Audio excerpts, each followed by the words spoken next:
Hey y'all, welcome back to another Mask Monday. Tots released a few Universal Monster masks, so we're gonna jump in the timeline and go from the 20s to the 30s and to the 50s.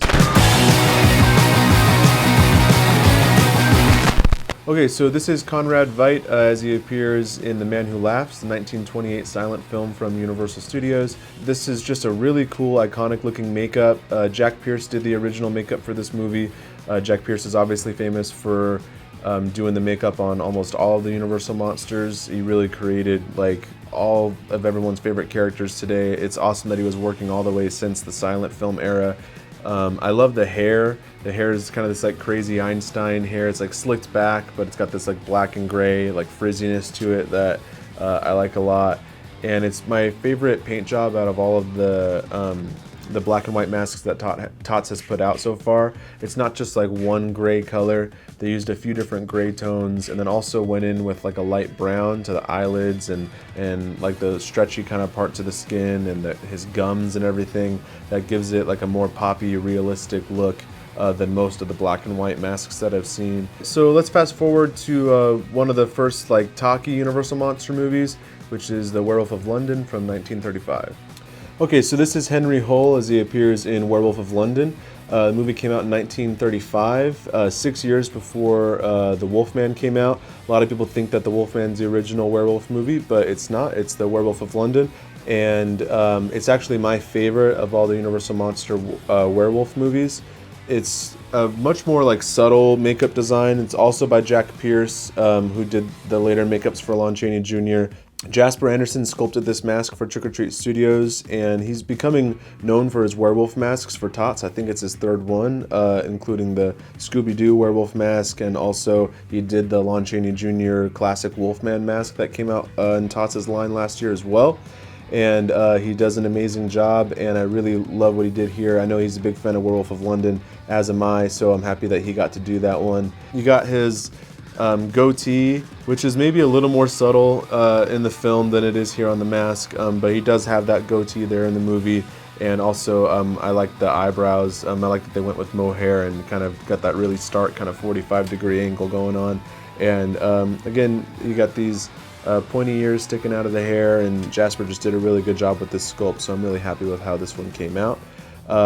Let's fast forward way into the future to the 50s with the sci-fi film The Mole People.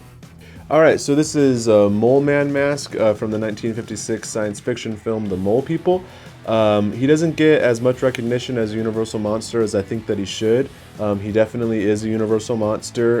It just came out a lot later than what a lot of the original Monsters movies came out, and it's that like classic 50s sci-fi film, and he has like a really like nasty insectoid kind of mouth, and the paint job that they did on this is really good. It looks similar to the Don Post mask that they did in the past that I think was produced from the original movie molds. This one is a new sculpt.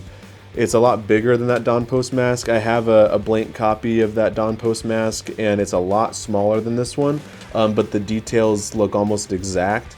Tots just did a great job at replicating it and making it more of a modern style. I think it'd be a pretty comfortable mask to wear because it's large, and also I love big masks. They display on the shelf really well. There's probably like 3 or 4 different brown tones in this mask, especially if you include this like reddish maroon on the side. They did a really good job at painting up these masks, and the eyes are kind of like yellow with some kind of like red dry brush or something on it, and then like the bright red pupils. I think that this mask came out really good. All these nasty like circular bumps all over him just work really well, and looks just like it does in the movie. Obviously the movie's black and white, but you know, this is generally how he's painted. I'd like to see Mole Man get some more recognition and more stuff. I'm happy that Trick or Treat Studios is making a really cool mask. It's been a long time since there's been like anything come out for the Mole Man.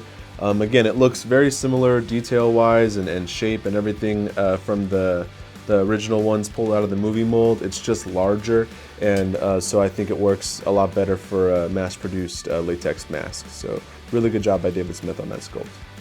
All right, y'all, that's gonna wrap up this week's Mask Monday. I hope you enjoyed the new Universal Monster masks from Trick or Treat Studios. Let me know in the comments what other Universal Monsters you'd like to see Tots make into masks. I think I've said this before, but I would love to see them make a likeness of Elsa Lancaster, Bride of Frankenstein mask, so help me make that happen. Send petitions, like, share, subscribe, visit us at nightmaretoys.com, and I'll see you next week for another Mask Monday.